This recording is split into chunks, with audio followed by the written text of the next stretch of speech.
Halo guys, Assalamualaikum warahmatullahi wabarakatuh. Ketemu lagi dengan Ibu di channel ini, Mama Icai. Baik, pada video ini kita akan bahas materi tentang masa demokrasi parlementer tahun 1950 sampai 1959. Namun sebelumnya jangan lupa untuk subscribe channel ini ya, dan jangan lupa pula hidupkan loncengnya. Let's go, langsung aja kita bahas masa demokrasi parlementer tahun 1950 sampai 1959. Masa demokrasi parlementer adalah masa ketika pemerintahan Indonesia menggunakan Undang-Undang Dasar sementara tahun 1950 sebagai undang-undang negara. Masa demokrasi parlementer disebut juga masa demokrasi liberal, karena sistem politik dan ekonomi yang berlaku menggunakan prinsip-prinsip liberal. Masa ini berlangsung mulai 17 Agustus 1950 sampai 6 Juli 1959. Sistem pemerintahan negara menurut Undang-Undang Dasar sementara 1950 adalah sistem parlementer. Artinya, kabinet disusun menurut pertimbangan kekuatan kepartaian dalam parlemen.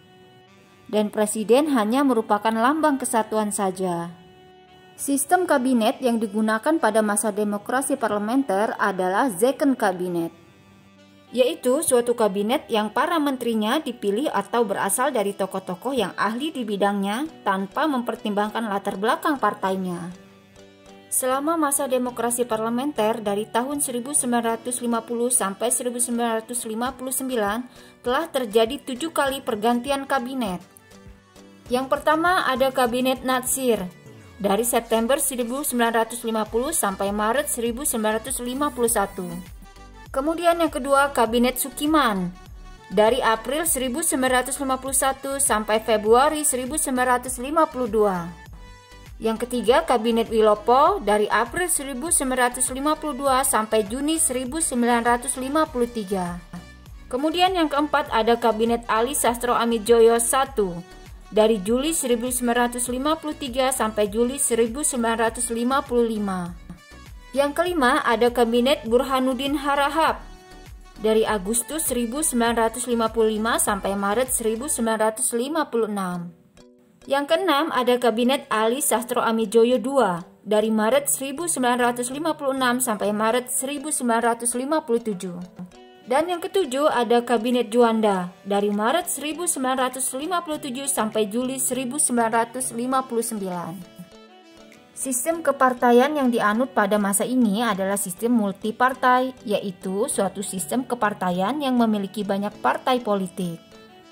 Partai-partai tersebut yaitu Majelis Syuro Muslim Indonesia atau Masyumi, kemudian Partai Nasional Indonesia atau PNI, Partai Sosialis Indonesia atau PSI, kemudian Partai Komunis Indonesia atau PKI, Partai Buruh Indonesia atau PBI, kemudian ada Partai Rakyat Jelata atau PRJ, kemudian ada Partai Kristen Indonesia Parkindo, Partai Rakyat Sosialis PRS, Partai Persatuan Marhen Indonesia atau Permai, dan yang berikutnya Partai Katolik Republik Indonesia atau PKRI. Banyaknya partai politik yang ikut serta dalam pemerintahan menyebabkan munculnya persaingan antar partai. Partai-partai politik yang ada cenderung memperjuangkan kepentingan golongan daripada kepentingan nasional. Pada tahun 1955 diselenggarakan pemilihan umum atau pemilu pertama di Indonesia. Pemilu pertama ini merupakan tonggak demokrasi pertama di Indonesia. Pemilu tahun 1955 dilaksanakan dalam 2 tahap. Tahap pertama dilaksanakan pada 29 September 1955. Tahap pertama ini adalah untuk memilih anggota DPR yang berjumlah 250 orang. Anggota DPR hasil pemilu 1955 dilantik pada 20 Maret 1956. Sedangkan pemilu tahap kedua adalah untuk memilih anggota Dewan Konstituante yang akan bertugas untuk membuat undang-undang dasar yang tetap untuk menggantikan undang-undang sementara 1950. Pemilu tahap 2 ini dilaksanakan pada tanggal 15 Desember 1955. Pelantikan anggota konstituante dilaksanakan pada 10 November 1956. Pergantian kabinet yang terus saja terjadi mengakibatkan keadaan politik dan keamanan menjadi tidak stabil. Hal ini mengakibatkan munculnya berbagai pergolakan di berbagai daerah yang mengarah pada gerakan pemberontakan yang berniat memisahkan diri dari Negara Kesatuan Republik Indonesia. Berikut ini beberapa pemberontakan yang terjadi pada masa demokrasi parlementer.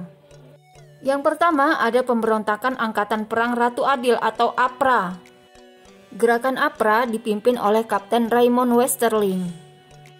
Tujuannya adalah untuk mempertahankan bentuk negara federal di Indonesia dan memiliki tentara tersendiri pada negara bagian Republik Indonesia Serikat. Pada tanggal 23 Januari 1950, pasukan APRA menyerang kota Bandung serta melakukan pembantaian dan pembunuhan terhadap anggota TNI.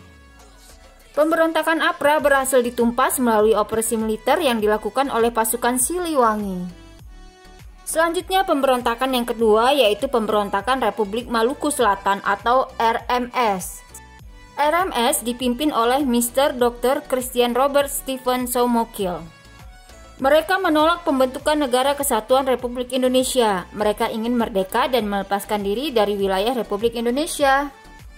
Yang menjadi penyebab adanya pergerakan RMS adalah masalah pemerataan jatah pembangunan daerah yang dirasakan sangat kecil, tidak sebanding dengan daerah di Jawa. Namun, pemberontakan ini dapat diatasi melalui ekspedisi militer yang dipimpin oleh Kolonel A.E. Kawilarang. Kemudian pemberontakan yang ketiga yaitu pemberontakan Andi Aziz. Pemberontakan Andi Aziz terjadi pada tanggal 5 April 1950. Pemberontakan ini berawal dari tuntutan Kapten Andi Aziz dan pasukannya terhadap pemerintah Indonesia agar hanya mereka yang dijadikan sebagai pasukan keamanan untuk mengamankan situasi di Makassar. Pada saat itu di Makassar sering terjadi pemberontakan antara kelompok pro persatuan dengan kelompok pro negara federal. Tuntutan itu tidak dipenuhi dan pemerintah Republik Indonesia tetap mendatangkan TNI sebagai pasukan keamanan. Pasukan Andi Aziz beraksi dengan menduduki beberapa tempat penting di Makassar, serta menahan Letnan Kolonel A.J. Mokoginta, yang menjabat sebagai Panglima Tentara Teritorium Indonesia Timur. Pemerintah Republik Indonesia memerintahkan Andi Aziz untuk menghentikan pergerakannya dan mengultimatum agar datang ke Jakarta dalam waktu 4 kali 24 jam. Setibanya di Jakarta, Andi Aziz pun segera ditangkap dan pasukannya yang memberontak akhirnya menyerah dan ditangkap oleh pasukan militer Republik Indonesia di bawah pimpinan Kolonel A.E. Kawilarang. Pemberontakan yang keempat yaitu pemberontakan PRRI dan Permesta. Pemberontakan PRRI dan Permesta terjadi di Sumatera dan Sulawesi yang disebabkan oleh adanya hubungan yang kurang harmonis antara pemerintah pusat dengan pemerintah daerah. Hal itu dikarenakan jatah keuangan yang diberikan oleh pemerintah pusat tidak sesuai dengan anggaran yang diusulkan. Selanjutnya dibentuk gerakan dewan, yaitu Dewan Banteng di Sumatera Barat dipimpin oleh Letkol Ahmad Hussein, kemudian Dewan Gajah di Sumatera Utara dipimpin oleh Letkol Simbolon, kemudian Dewan Garuda di Sumatera Selatan dipimpin oleh Letkol Berlian, dan Dewan Manghuni di Sulawesi Utara dipimpin oleh Letkol Venje Somoa. Puncak pemberontakan ini terjadi pada tanggal 10 Februari 1958. Ketua Dewan Banteng mengeluarkan ultimatum kepada pemerintah pusat. Isinya adalah menyatakan bahwa Kabinet Juanda harus mengundurkan diri dalam waktu 5 kali 24 jam. Karena ultimatumnya ditolak oleh pemerintah, maka pada tanggal 15 Februari 1958, Letkol Ahmad Hussein mengumumkan berdirinya Perjuangan Revolusioner Republik Indonesia atau PRRI, kemudian diikuti oleh pengumuman Perjuangan Rakyat Semesta pada 17 Februari 1958 di Sulawesi. Untuk menumpas pemberontakan PRRI dan Permesta, pemerintah melancarkan operasi militer pada tanggal 29 Mei 1961. Akhirnya, Ahmad Hussein dan tokoh-tokoh PRRI lainnya menyerah. Pada masa demokrasi parlementer, pemerintah berhasil menyelenggarakan Konferensi Asia Afrika atau KAA dan Deklarasi Juanda. Konferensi Asia Afrika diselenggarakan pada tanggal 18 sampai 24 April 1955 di Bandung. Konferensi ini dihadiri oleh 29 negara dan menghasilkan 10 prinsip yang dikenal dengan Dasasila Bandung. Konferensi Asia Afrika menjadi awal lahirnya organisasi gerakan non-blok. Sebelum deklarasi Juanda, Indonesia masih menggunakan peraturan kolonial terkait dengan batas wilayah. Dalam peraturan itu, laut teritorial Indonesia lebarnya hanya 3 mil diukur dari garis air rendah daripada pulau-pulau dan bagian pulau yang merupakan bagian wilayah daratan Indonesia. Hal ini menyebabkan adanya laut-laut bebas yang memisahkan pulau-pulau di Indonesia. Melihat kondisi inilah, kemudian pemerintah Kabinet Juanda mendeklarasikan hukum teritorial. Deklarasi tersebut kemudian dikenal sebagai Deklarasi Juanda. Penetapan Deklarasi Juanda dilakukan dalam Konvensi Hukum Laut 3 PBB tahun 1982. Deklarasi Juanda menyebabkan luas wilayah Republik Indonesia meluas hingga 2,5 kali lipat. Pada masa demokrasi parlementer, pemerintah Indonesia menghadapi permasalahan ekonomi. Permasalahan tersebut mencakup permasalahan jangka pendek dan permasalahan jangka panjang. Permasalahan jangka pendek pada saat itu yaitu tingginya jumlah uang yang beredar dan meningkatnya biaya hidup. Dan permasalahan jangka panjang yang dihadapi pemerintah adalah bertambahnya jumlah penduduk dan tingkat kesejahteraan yang rendah. Untuk memperbaiki kondisi ekonomi, pemerintah melakukan berbagai upaya sebagai berikut. Yang pertama yaitu kebijakan Gunting Safruddin. Untuk mengurangi jumlah uang yang beredar dan mengatasi defisit anggaran, pada tanggal 20 Maret 1950, Menteri Keuangan Safruddin Prawiranegara mengambil kebijakan memotong semua uang yang bernilai Rp2,50 ke atas hingga nilainya tinggal setengahnya.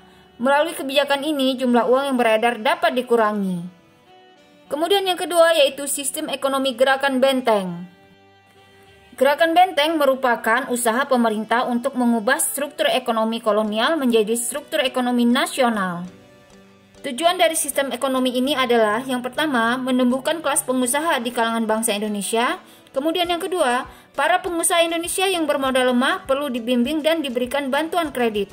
Dan yang ketiga, para pengusaha pribumi diharapkan secara bertahap akan berkembang menjadi maju. Gerakan ini dimulai pada bulan April 1950. Hasilnya selama 3 tahun lebih kurang 700 perusahaan bangsa Indonesia menerima bantuan kredit dari program ini. Namun, tujuan program ini tidak dapat tercapai dengan baik dan mengakibatkan beban keuangan pemerintah semakin besar. Kemudian usaha yang ketiga yaitu nasionalisasi perusahaan asing. Nasionalisasi perusahaan asing dilakukan dengan pencabutan hak milik Belanda atau asing yang kemudian diambil alih atau ditetapkan statusnya sebagai milik pemerintah Republik Indonesia. Usaha pemerintah yang berikutnya yaitu finansial ekonomi atau FINEK. Pada tanggal 7 Januari 1956, Indonesia mengirim delegasi ke Belanda untuk merundingkan masalah finansial ekonomi atau FINEK. Namun pada perundingan itu, usulan-usulan yang diajukan oleh pemerintah Indonesia tidak diterima oleh pemerintah Belanda, sehingga pemerintah Indonesia secara sepihak melaksanakan rancangan FINEK-nya dengan membubarkan Uni Indonesia Belanda pada tanggal 13 Februari 1956, dengan tujuan untuk melepaskan diri dari ikatan ekonomi dengan Belanda. Kemudian usaha selanjutnya yaitu Rencana Pembangunan 5 Tahun atau RPLT. Pada masa Kabinet Ali Sastro Amijoyo II, pemerintah menyusun rencana pembangunan 5 tahun yang akan dilaksanakan tahun 1956 sampai 1961. Namun rencana ini tidak berjalan dengan baik disebabkan oleh beberapa hal, yaitu yang pertama depresi ekonomi di Amerika Serikat dan Eropa Barat. Kemudian yang kedua, perjuangan pembebasan Irian Barat di Indonesia menimbulkan gejolak ekonomi. Dan yang ketiga yaitu adanya ketegangan antara pusat dan daerah. Selanjutnya kita akan bahas kehidupan masyarakat Indonesia pada masa demokrasi parlementer. Kehidupan masyarakat pada masa ini banyak dipengaruhi oleh gejolak politik dan permasalahan ekonomi.